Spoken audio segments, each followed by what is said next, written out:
you must be thinking that it's quite a nutter to talk about something like how do you draw a parallel between doing an extreme sport event on the one side and AI on the other side. But there's quite an interesting parallel that I'm going to draw today. And unfortunately, I'm wired up because I was actually going to drop my pants because I've got Lycra underneath to show you the cycle pants that I use. But I can't do it today because of that. I'm in a very fortunate position that I was one of the founders and also the chairman of Spatial Edge, which we founded about 9 years ago. We've got 150 people, over 150 people in the organization, specialized AI that we do. So I'm very involved with that on the one side. And on the other side, I do these extreme events, which I'm going to talk about today. And then I'm going to draw the parallel between the two of them. And it's amazing when I sat down with the guys from the company that there were really principles that applies really to both of them. But the first thing I want to say is, is it tough? It's a tough event. And I'll share with you in a moment what the event is really all about. It's the only event that I know of that I consumed as much as what I weigh in 4 days. 79 liters of liquid and 8 kilograms of food that I ate. So I consumed my own weight in 4 days. And unbelievable that you have to take that amount of energy in to go through that race. And so where did the whole thing start? The founder of the business, of the race, he decided to create a race from Sishen all the way up in Sishen, down to Saldanha, and to cycle all the way next to the train track. And he called it the Iron Maiden at the time. And called it the Iron Maiden, and he went to the South African Railways and said, I want to do this race. Are you guys okay with it? And they said, absolutely not. You're not going to cycle next to the train track all the way. There's no ways you're going to do that. So he decided he's got to change the race. So he changed the race from Bloemfontein all the way to Wellington. And it's all off-road that you cycle. And he was sitting with the name Iron Maiden, and he had to drop the iron because it wasn't about the iron ore anymore that you take from Sishen all the way to Saldanha. And he was left with Iron Munga, the name that he called, which is Munga is to trade in something. And he thought it's not a great name. So he came up with a new name called Munga. And that's where the whole thing came from. So what is the event really all about? Firstly, it's seen as the toughest race on earth to cycle. Toughest race on earth.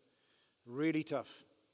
It's over 1,100 kilometers that we do off-road, and you've got to do it within 120 hours. You've got to finish that race. And you go through terrains that's unbelievable. Sand, gravel, so many things happen. You've got pain on the other side. A chain could break. You could get a puncture. And you've got to navigate yourself through all of that. And like I said, 120 hours that you go through it. And you'll see some of the terrain that we went through a little bit later.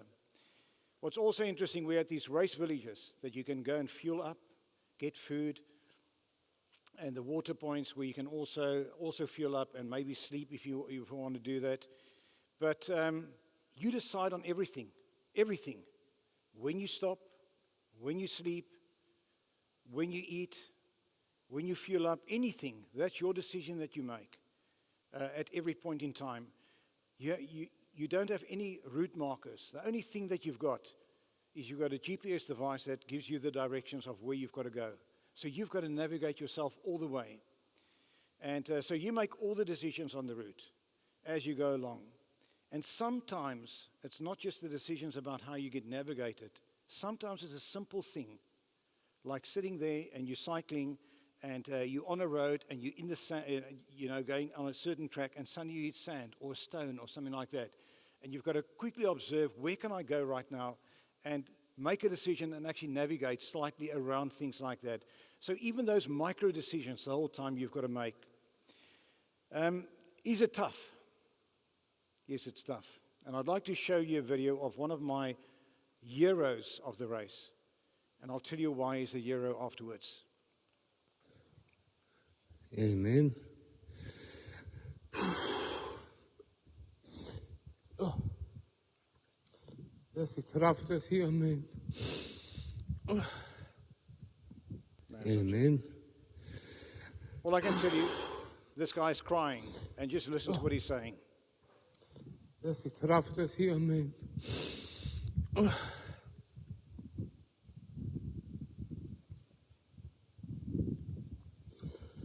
ja, man.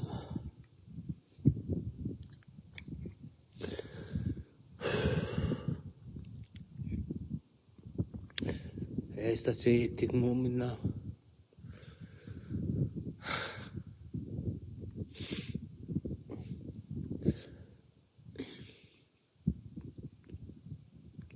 Not a painful moment, just a hectic moment with God. I'm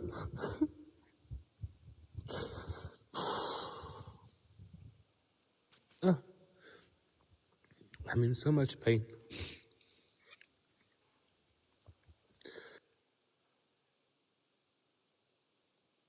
You didn't get the video there, but you could get what the guy was sitting there crying and really full of pain, could not go any further.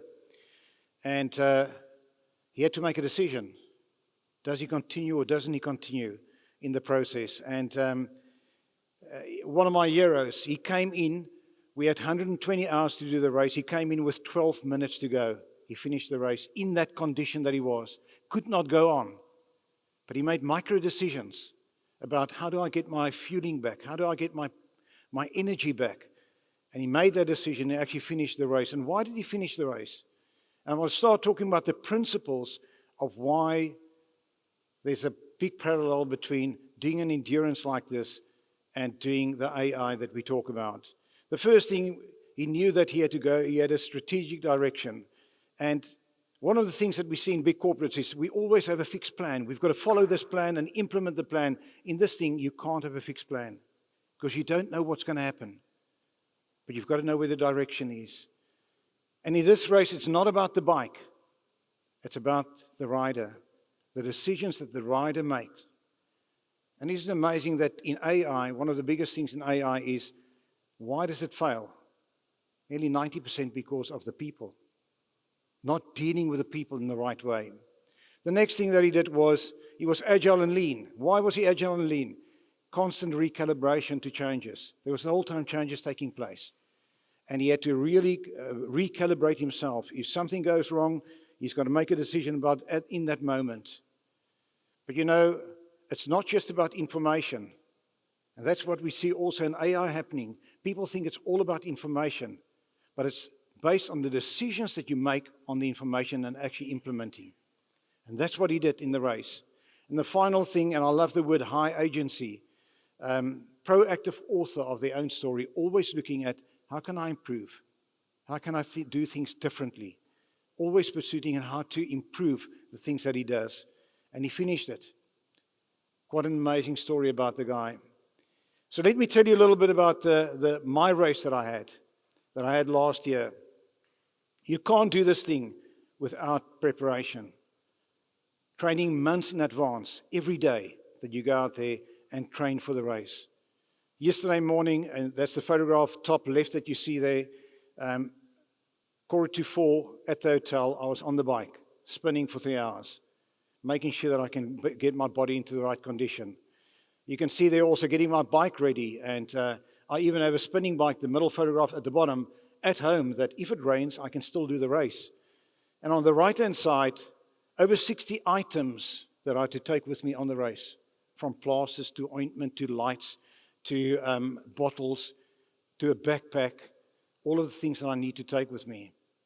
However, I had to make sure that it's lean. I can't just take everything with me. I can't be like this.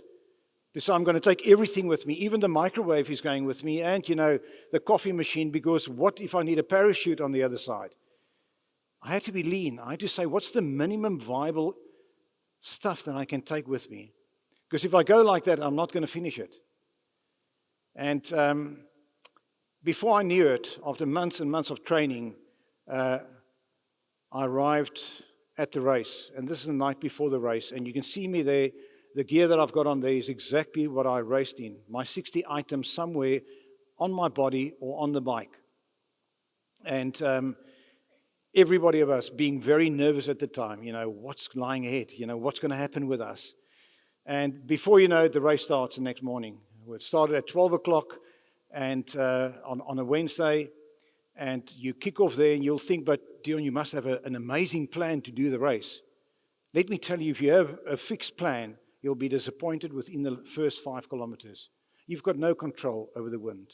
You've got no control over a chain that breaks. You've got no control over a flat tire that you get, or stomach ache that you get, or pain that you get where you didn't know you even had a body part.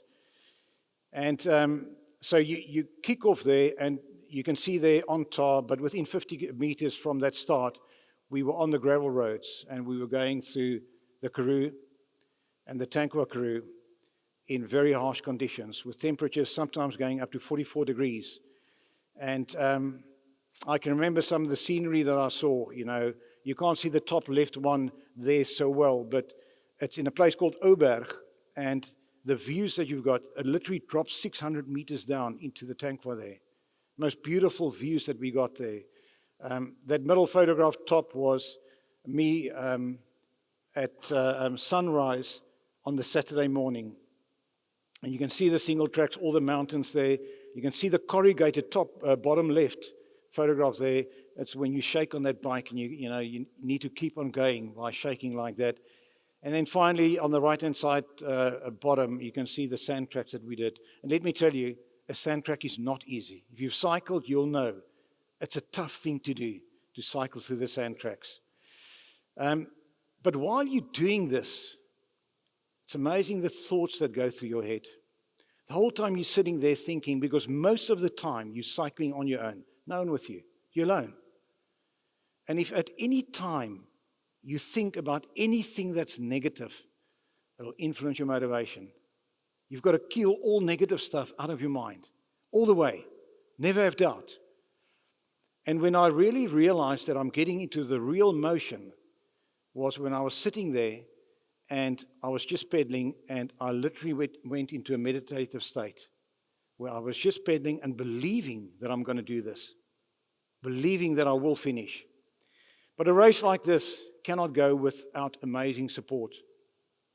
And when I say amazing support, really great support that we had. And I'm talking about farmers that went out of their way to give us food, because all the race villages and the water points were on farms that farmers actually prepared for us. The ambulance people, at one stage I was cycling in the middle of the night with only my light on, sitting there cycling, and next moment I hear the car coming from behind, cycling for about 2 hours, and the ambulance came next to me and slowed down and started chatting to me. How are you doing? And things like that. Look, you're looking great. You're looking great. And it's amazing what just a word like that means when somebody says that to you. Now think about it. If you're going to implement AI in your organization and the people are not ready and the support's not there, it's not going to work. It's not going to work. And then I got to one stage where I got to this water point, and I didn't realize that one of my friends was actually working there. And I hope this video works. If it doesn't work, I'll actually move on to the next one. But he was literally waiting for me at the water point, and you'll hear him talking. Waar's die man?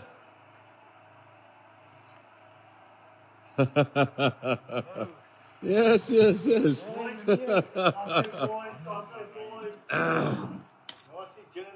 Ja, sê man, lekker. Ja, sê. Welkom, Phil. Yes. All I want to know, where's the gin and tonic? I need a gin and tonic right now, because now and then me and him have some gin and tonic. But that was unbelievable to suddenly see somebody that I'm fairly close to waiting for me there, and it just felt like my motivation went through the roof when I did that. And there's an interesting thing, it says that there's a correlation between the number of good friends in a company and the company's success. It's a big statement done by Harvard. Now think about this. In this time of true change, turbulence because of AI, if you don't have good friends, and there's a lot of animosity inside the organization, and there's a lot of not good friends, and people, not communicating well, and there's discontent between people, your AI is not going to work. When you go through big change, you need friends around you. And if you think you're going to do any AI without having that type of thing in your organization, think again. First, solve that problem. Otherwise, things will go wrong. And then at one stage, I was cycling just before I got to Sutherland in the middle of the night, cycling for quite a while on my own, looking up, and I can see the sky. And you know, in Sutherland, this was in the middle of the night, the most beautiful sky there. You can see all the stars. And I thought, let me take a moment and experience this. What is this really all about? I got off my bike, switched off my lights, and I just looked around. And I was just amazed about what I could see. You know, what this world is made of. It's so big. I say the universe made of, it's so big. But for a brief moment, I was lonely. I didn't know whether should I be scared of, you know, maybe there's some danger here, me standing here, no one around me. I haven't seen anybody for 2 hours, and I'm cycling there on my own. And I then realized I might be pedaling alone, but I'm never alone in this race. I've made so many friends, even though they're my competition, I made so many friends in this race. I'm never alone. And I made friends in this race, which even today, weekly, we talk to each other, just by going through the same pain that we went through. And then there was another moment, and it's amazing how that motivates you. There was another moment where I realized, my golly, it's not just them. I've got my colleagues at work who's watching online to see how well I'm doing. I had my friends, I had my family, I had my aunt of 85 years old waking herself up every 2 hours during the night to see, where's Dion? Is Dion doing okay in the race? And I go back to the AI. We need that to make it successful. Does the race go without adversity? Absolutely not. There's always adversity in a race like that. You can never plan the entire thing. It's impossible. If you think you're going to get to that race village at that time and that one that time, it's not going to happen. The wind's going to blow. You're going to get a puncture. You're going to get a stomach ache. You've got to get off your bike. You might have to go to the toilet. So to plan everything exactly is not going to work. So we also went through very rocky areas where you had to make a decision. Do you go down, take the chance to go down very quickly and win some time? Or are you going to walk down and make sure that you don't fall? Now, me being a risk person, I went down there. I didn't walk down there. I cycled down there. There's a place called Matruisburg. And Matruisburg is just before Ceres. And it's a very steep mountain that you go up. And I was going up this mountain, and I was very tired. I was klaar, stikkend, murtu. I was really tired. So I would walk a bit, cycle a bit, walk a bit, cycle a bit. And I got to the top. And as I got to the top, it literally just dropped down on the other side. But now you can think, I was so tired that my entire body was sweaty. So all my clothes sweaty, everything like that, and it was 16 degrees up there, and suddenly I started dropping down. And the temperature dropped to 7 degrees like that. Now let me tell you, 7 degrees doesn't sound that low, but be in wet clothes, when you're in that condition, I realized hypothermia could be very close, and I'll get that. And in that moment, the device that you see there at the bottom on the right-hand side, my Garmin device actually picked up my navigation, and I had to stop. And I was so cold, and I could hardly move, and couldn't get the device going. And at the end, I realized, but I've got the same thing loaded on my watch to navigate me. So I got my watch going, and I went further down. But now the problem was middle of the night, and the watch only stays on for 10 seconds, the light. So now I had to go down that, and every time press the button and then go down it, and quickly press and go down. And eventually, I got to the race village. And again, the support was phenomenal. Got in there, and the lady that ran it said to me, she literally grabbed me because I was also delirious at the time. I couldn't walk properly, and I nearly fell into a pool. And she said to me, please come here. And she took me by the shoulders, put me in a chair, put blankets over me, gave me coffee, soup, everything like that, and made sure that I'm okay. Went to bed, and And I then, about 3 hours later, I continued with the race. But what an experience. And then into sand, as I spoke about earlier, very tough in sand, temperature going to 44. At one stage, we cycled for about 50 kilometers into a wind with a slight uphill. And I suddenly started cycling with somebody I never knew before, one of the CEOs of Pepcore. And we made a decision, we're going to cycle for 15 minutes, walk for 5 minutes. Cycle for 15 minutes, walk 5 minutes. And at that point, it was the right decision. You might think, but you're slowing yourself down. But we passed people that were lying on the ground in the road. And we just made the right decision at that time. Now, I put my knee there, to show my knee being sore. But actually, the thing that was, what do you think was the sorest in my body? This oak here. My butt felt like the seat was stuck in my butt. You can think 79 hours on the bike sitting there. You can think that, what it does to your butt. And I also had a puncture at one stage. We couldn't fix it because the air was coming through one of the spoke holes. So you can't fix that. I had to get to the next race village and get it fixed there. But the biggest thing that happened to me, and I had to make a plan, and that's what I talk about, the micro decisions that you make. There's a thing called Schirmer's neck. Now, the Schirmer's neck is the following thing, that by sitting like this the whole time, your neck gets so tired that it paralyzes the muscles in your neck. And I couldn't keep my neck up, my head up. My head was hanging like this. So I had to make a plan. You can see that a photograph at the bottom there, where I created by using armies, material, tied two together, one around the helmet, one around my backpack, literally to keep my head up like this. And I did the last 250 kilometers like that. As South Africans, we know how to make things happen, because an American was here, a Navy SEAL that did it 3 years ago. He got the same condition and he gave up. He gave up in the race. And I think we are so resilient as South Africans that we can do things like this. When I got to Fraserburg, I ran out of all my fuel, everything. I had nothing left. So I had to go and make a plan of what do I do now to actually fuel myself. Now, what you see there, the chips or the crisps or the fries and the milkshake and the Coke, it's normally stuff I won't eat. But at the time, it was the right decision. Even though I would normally not do that, it was the right decision. I doubled that. 2 chips, 2 milkshakes, and 2 Cokes, just to get, some energy back into my body. And then suddenly the end was close. And you nearly changed the look of the person who you are. You are so tanned, you've got a beard all over the place, and even your face looks thinner. And my son was waiting there for me, and he was videoing, but he wasn't sure whether it was me or not. And he first thought it's me, and then it's not me, and then suddenly he realizes that it is me. So you'll hear now him saying that.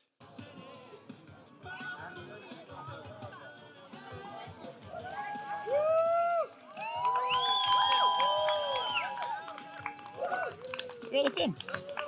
Holy shit. Right, there we go. Next, Munga mountain bike. Did you guys hear that? He said, that's him. Holy shit, that's him. And he didn't see that it was me. But again, just the support was so unbelievable. And then you go into the mode of celebrating, but it's a very quick celebration because it's more about the journey that we do. And my biggest motivation in the last 50 kilometers was that thing on the bottom right, just having a beer. I needed a beer just to, I was cycling so hard for that. I want to share 1 or 2 vital statistics with you before I go into how do we draw the parallel between this and the AI that I spoke about. The first thing is what I see in AI in a lot of organizations. They go in and they think, we're going to measure everything. We're going to have data about everything because this is the thing that we should do. If you're going to measure everything, you're going to fail. It's not going to work. You've got to choose what are the critical things that I've got to measure. And the way you should start is to say, if I could only measure one thing that I can improve on in AI, what's the one thing that I should measure? And what I did in the Munga, the 2 things that I measured, I didn't measure my speed.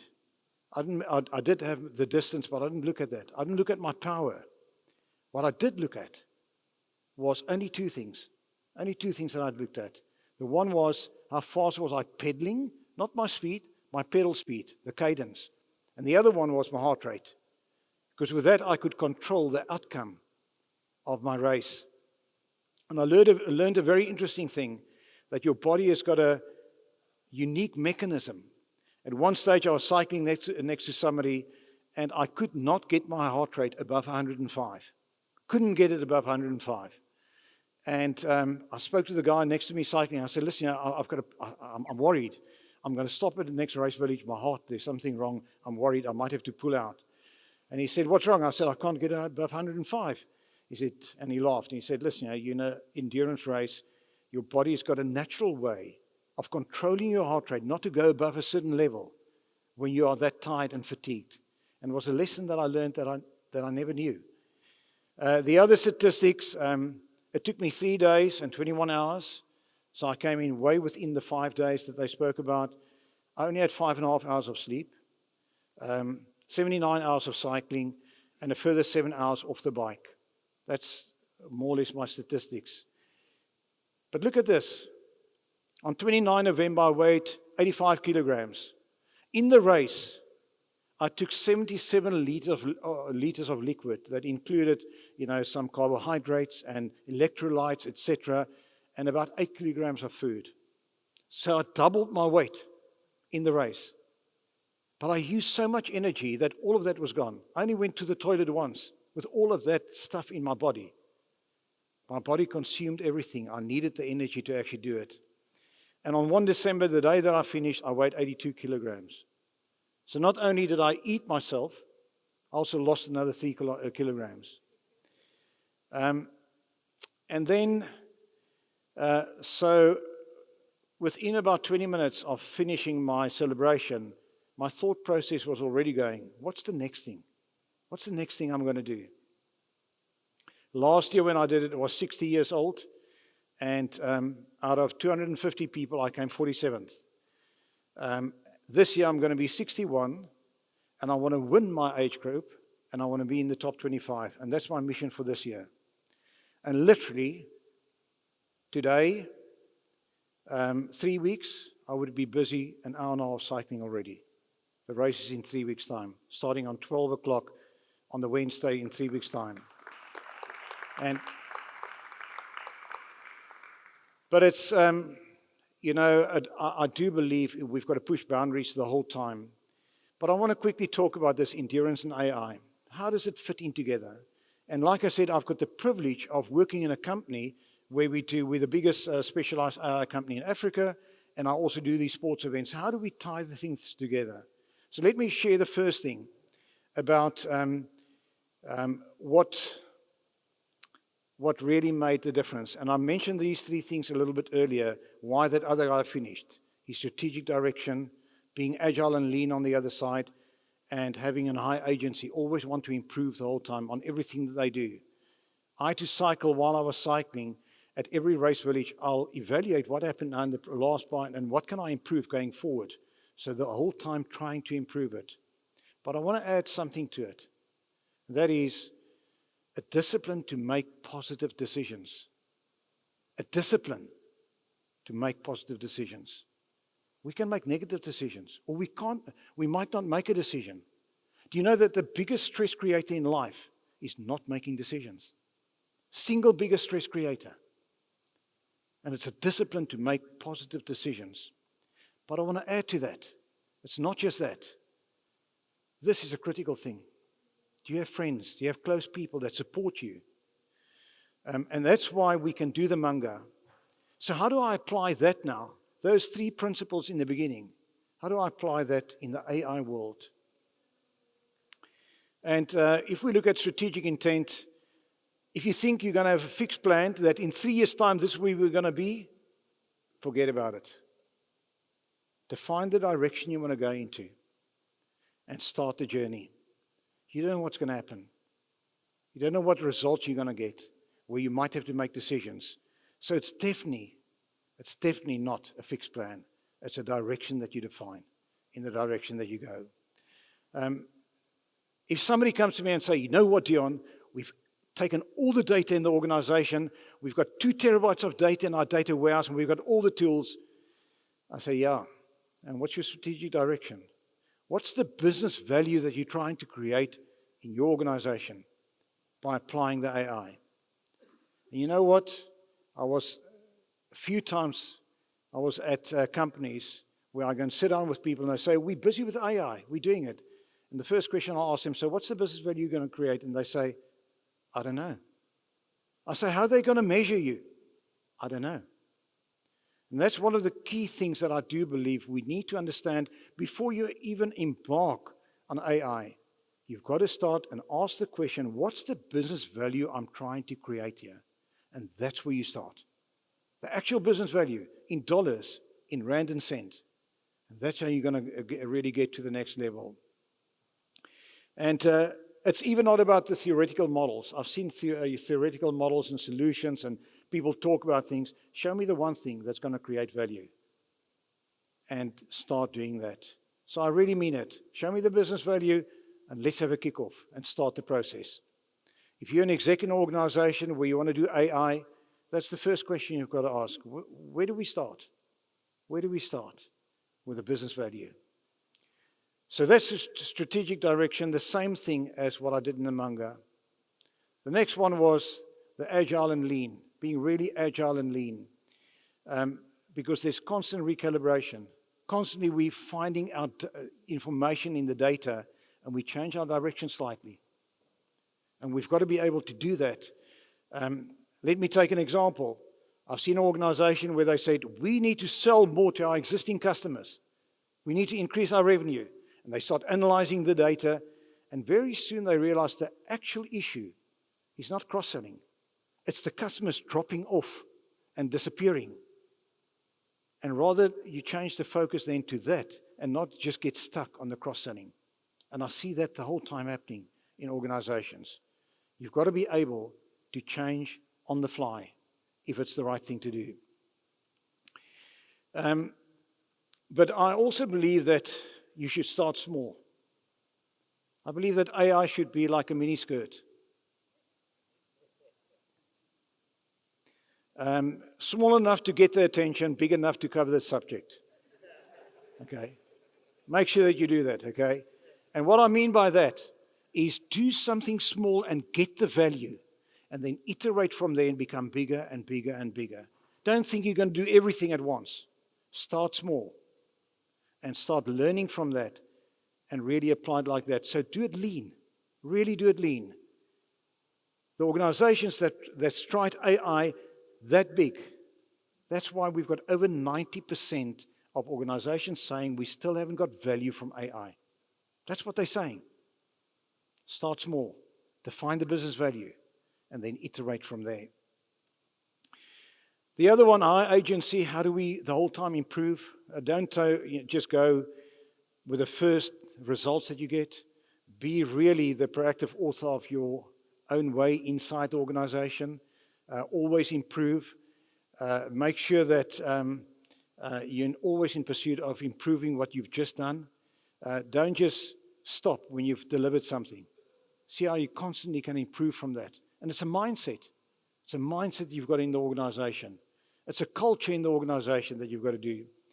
And but I want to say, be ready. Be ready to understand the real stuff and check the stuff. They say that 10% of accidents are caused by people that drank, that had drinks. Now, if I use my logic, it means that 90% of accidents are caused by people that didn't drink. So can't we get the guys that don't drink off the road?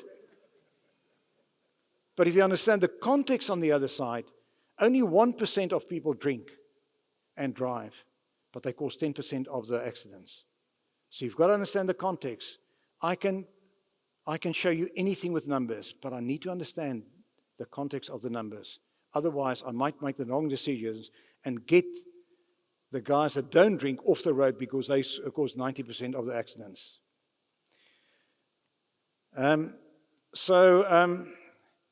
There's another thing that I want to share here.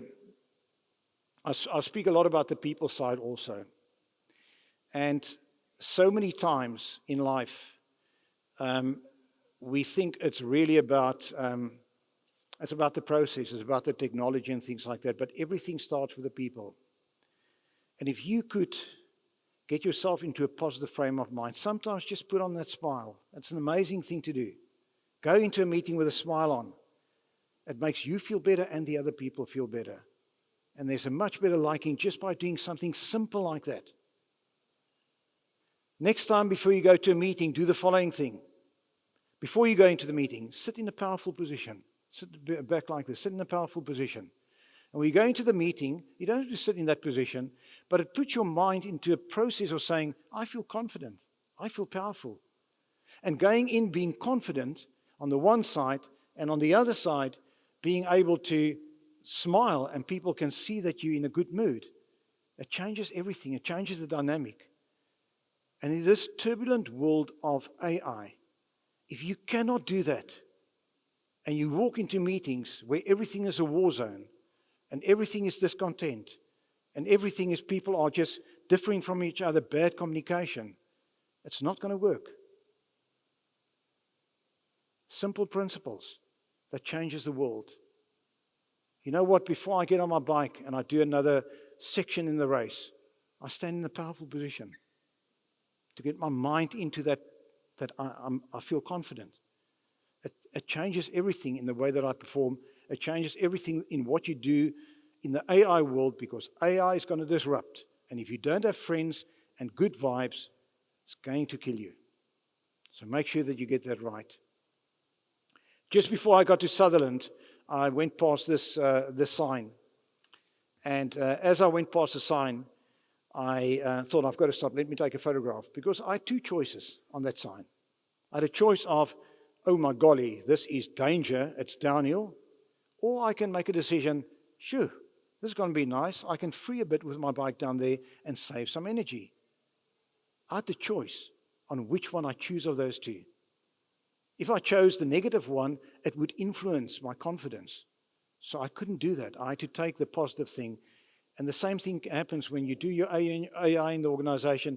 Make sure that you're positive. And I really want to say to you, if you can't put those three things in place with the people side that I spoke about earlier, don't try and do it yourself. Go and bring in specialists with a track record that can help you do your AI in your organization. Most organizations fail in it because they don't have the right mindset. They don't have those things that I talk about there. They try and do it themselves. They find a few people that's not too busy and say, you guys do the AI. Now, AI is so important. It's here to stay.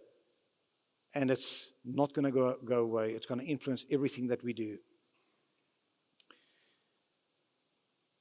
I want to close off by saying that in this journey, you have to take on a mindset, you're going to do it afraid. You're not sure what's going to happen, but you still have to do it.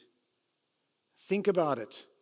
If I'm sitting there when I was very young and we tell a ghost story, it's quite easy to deal with it. If all my mates are sitting around me, I can deal with it. But the moment I've got to go to my own bed, I'm all scared about it. But when I had the support of my friends, it made the world's difference. If you have good friends in the company, the statement that I made earlier, if you have good friends, it makes the difference like in a major way inside your organization to adapt or change to the AI world. I've seen it. One of the things that, and Carl spoke about it earlier from Spatial Edge, that's what we try and create in an organization. People that are friends, that can work together, that trust each other, that believe in each other, that if one falls, somebody will pick them up. That's what you need if you want to go into this disruptive world. And if you're not ready for that, don't go there yet. Get your company right or work with somebody that's got the ability to do it. And I really believe in do it afraid. And the last thing I want to say, I really believe that this must be the start of the rest of your life. AI is here to stay. Take it on.